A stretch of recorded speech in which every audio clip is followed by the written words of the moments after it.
planes land here every day. At Terminal 3, the American who says he's here to marry his Portuguese fiancée is still waiting to hear if he'd be allowed in. Well, I mean, as a visitor, he does not qualify for entry into the UK because he's coming to get married here. What we need to do now is find out to make sure he doesn't qualify for entry as an unmarried partner of someone settled in the UK. In order for him to qualify for entry, the parties have to have been living together in a relationship akin to a marriage or a civil partnership which has subsisted for 2 years or more. So how long have the two of you been in a relationship before? How long have you sort of actually been a couple for? Approximately 2 years and 3 months. And how sort of quickly after you got together did you end up living together? Did you cohabit straight away, or have you? No, maybe a year later. A year or so later. No, where's my fiance? She's in the arrivals area downstairs. She's actually at the airport. Okay. I got a confession, man. These last months to 2 months, man, I've been going through a lot. Okay. Man, my sister died. Yeah, your fiance told me. A couple of my aunties died. I just need to get away from the States. Okay. Because I can understand that, and you know. I just need to get away, man. And my getaway is my girlfriend. And okay. So I won't even get to see my girlfriend. There is a chance that you won't get to see her. No, I'm not going to lie to you, because she can't come up through security this way. Please, not.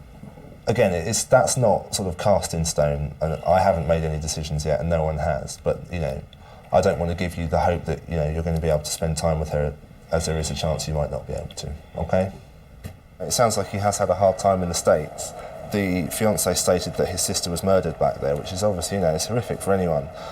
And we do take into account any compelling and compassionate circumstances. But given that he's also said that most of his family are still back in the States, I don't think we're if we were to sort of refuse him, if that's the decision that's made, I don't think that's unduly harsh, because obviously, he does have his family settled back there.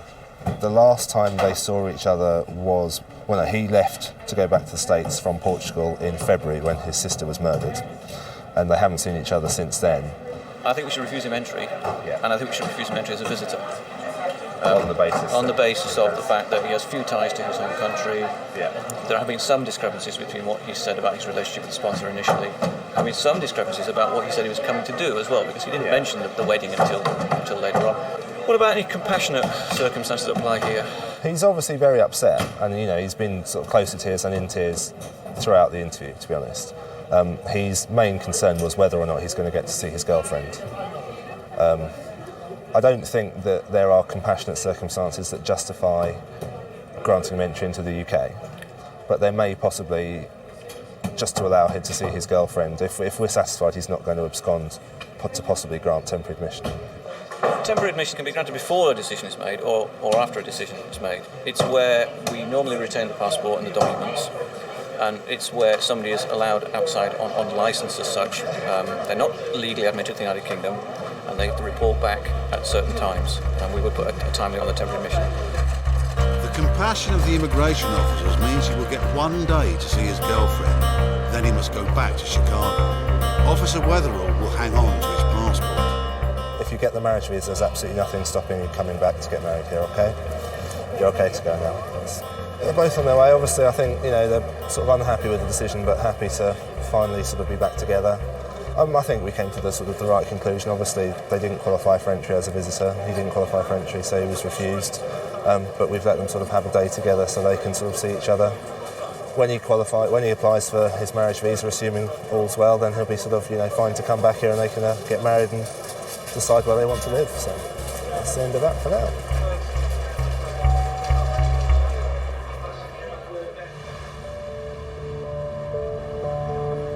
In Calais, there's another frontline post for the border force.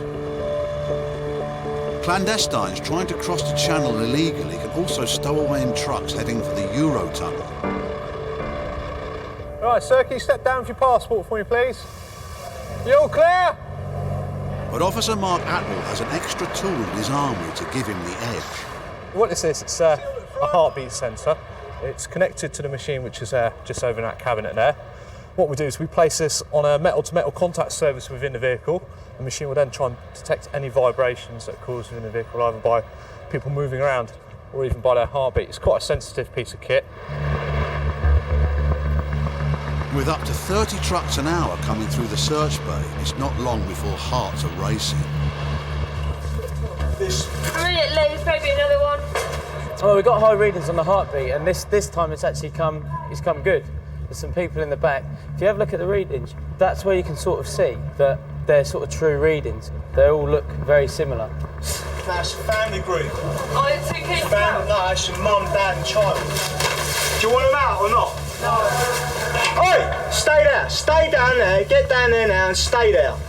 You get down in there. Down in there.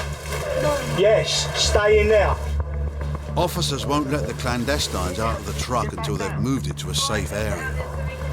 We've got a family, looks like mother, father and child, possible Eritrean nationality, obviously concealed down at the front of the trailer. They're wrapped in foil to try and obviously prevent the CO2 detectors getting set off, but obviously using the heartbeat machine, obviously we found them that way. We'll sort them out in there. I mean, they'll know they've been found here, and then we'll just move them out there, round to the left and into the deep search bay, and that's where we'll unload them, because we don't get them out in the lanes. Get down, sit down, sit down. The problem we have with this particular nationality is a communication problem. We found them, and they're obviously quite keen to get out of the vehicle as quickly as they can, because it's quite uncomfortable inside. But obviously we've got a duty of care towards their health and safety, so we've got to make sure they're nice and safe while the vehicle's actually moving. Keep him coming. Stop.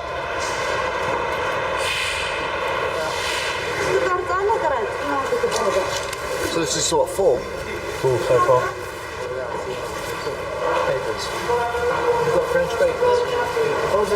4 people so far. I believe there's a 5th in there, but they're a bit agitated at the moment, so it's a bit of a delicate situation. Back right hand corner, you reckon? One more! Okay, I'm coming. Where are you from? Where are you from? Stay there. You stay there. You stay there. Stay there. Stay down. Stay down! The man's anger at the presence of the camera is a concern to the officers. If ever there's a risk of danger, they withdraw and contact the French police. We've got to think about our own safety and about the safety of illegal immigrants. So at that stage, we decided to withdraw out of the vehicle. We'll close the vehicle up and we'll call the people really in this area who know how to deal with it, which is the French police or Frontier de Path.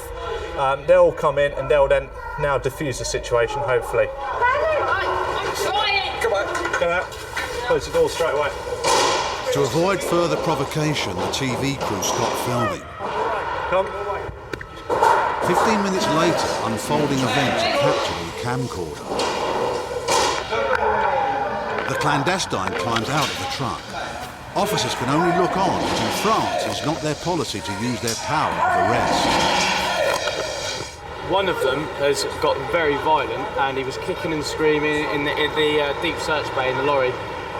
So much so that he climbed up to the top of the roof, cut himself out, and as he got up onto the roof, he sat on top, he was threatening to jump off, he was screaming, he was threatening our staff, and basically the other 4 have played up to him.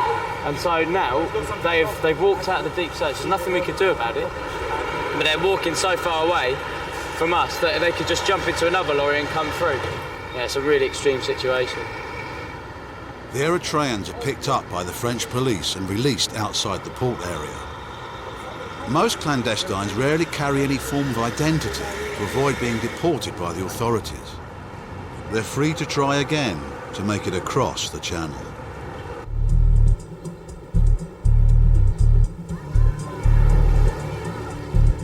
In the Isle of Wight, the enforcement team is on the move again. This time they've been tipped off that a hotel is employing illegal workers. We've got a warrant for the premises. Is it possible to speak to the manager? Hi, it's Immigration. If you'd like to step that way, we're going to have a word with you. Do you speak English? Hi there. Do you work here? You work here, don't you? Yes. Can you come downstairs and speak to us? From Immigration, we're speaking to everybody on the premises. The team find 5 workers. 2 of them from Swaziland, who have been in the country longer than they should have. Your visa ran in November 07? 07. 07. Yeah. It's 2008 now. Yeah. Where is it you're studying? I'm studying here. Where are you studying? In London. Usually in London? Yeah. And where are we now? On the Isle of Wight. So how are you studying in London? Pardon? You used to go there sometimes. Are you studying in London now? At the moment I'm not in London. No, you're not in London, no. Okay. We haven't got any record of either of your new applications. 2 overstayers. They should have left the UK last year and the year before actually. So they overstayed, they're leaving the UK and we'll be looking to remove them back to Swaziland. The hotel is run by a husband and wife team. The wife is away and has the key to the office safe, right, where one worker claims her documents are locked away. And yes, what's your name? Okay. Do you can you spell it? Violet. Violet. You're living on the premises here. Okay, so you've got a room upstairs, have you? Yeah. So where is your passport in your room? No. So the manager's got it. Have you got any other form of identification? Everything is in the office. In the rooms? In the office.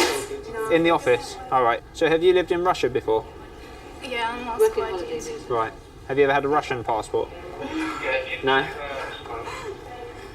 You weren't born in Russia or anything? Huh? You weren't born in Russia? My mum is... Your mum's Russian, but you're Lithuanian. Lithuanians are part of the accession state, so are entitled under certain circumstances to work and reside in the UK, exercise treaty rights.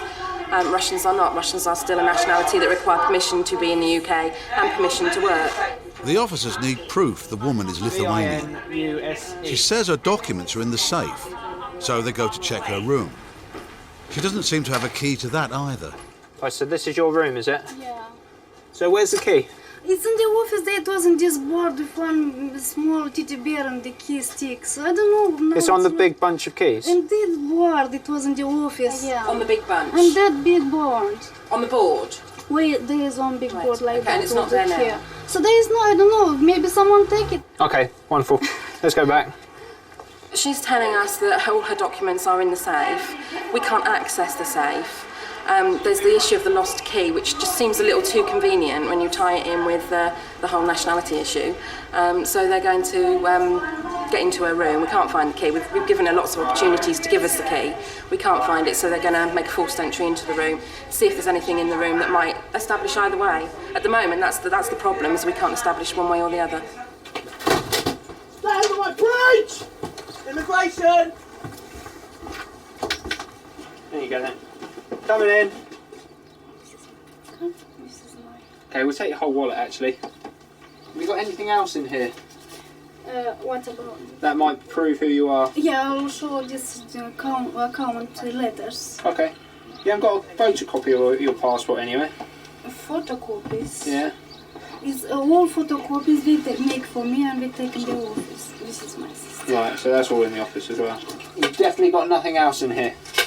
You see, unfortunately, Violetta, if we can't prove who you are, you might have to come to the police station with us. Go on, there you go. We'll go back round the front. You can't prove to us who you are. Okay, so we can't prove you're Lithuanian. So I'm going to arrest you on suspicion of illegal entry, and we're going to go to the police station. Okay, you don't need to get upset. Okay. No, but for what? We can't prove 100% that you're Lithuanian. Okay. So we're going to arrest you now and take you to the police station, and we're going to sort it out there, where we can sort it out much easier.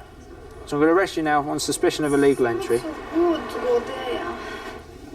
She seems quite sincere, but there's too many cases where we come across, you know, they've been sincere and it's not the case. I mean, you need hard proof. You can't go on your feelings, really, unfortunately. The woman is the 4th member of staff arrested. As the officers search her room more thoroughly, they find a Lithuanian passport after all. But it's not hers. We've made a search, we've located a Lithuanian passport that's actually been reported stolen or lost in 2004. The team also finds her genuine passport. proving she's from Yeah, Moldova, Mosquita. which is not in the European Union. That's the Moldovan passport. The Moldovan passport's actually expired now, and also the visa inside it has expired, hence she was using the Lithuanian passport. Coming up, more bad news for the woman from Moldova. And the American teacher with a suitcase full of friends. So these are what, for you, the students, is it? Yeah, we do it on television. It's all pulls, no strings, eh?